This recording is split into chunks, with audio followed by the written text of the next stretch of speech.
To make hard caramel candies, heat up a 4-quart, 3.8-liter pan with a heavy bottom over medium heat. Add 2 cups, 400 grams of sugar, 1.5 sticks of butter, 1 can of sweetened condensed milk, 1 cup, 237 milliliters of light corn syrup, and a half of a cup, 118 milliliters of water to the pot. Heat the mixture until it starts to boil, stirring frequently to prevent it from burning or sticking.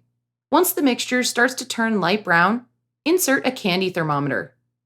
When the temperature reaches 240 degrees Fahrenheit, 116 degrees Celsius, spoon some of the caramel out into a bowl of cold water. It should harden in the cold water to a firm but slightly soft consistency.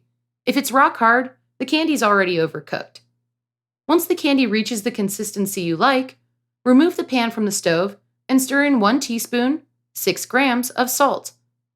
Spoon the mixture into a baking tray lined with parchment paper and spread it out evenly. Let the candy sit for 2 hours or until it reaches room temperature. Then remove the caramel from the tray and cut it into pieces of the desired size and shape with a sharp knife. If you like, wrap the individual pieces in wax paper or cellophane. Then enjoy your homemade caramel candies.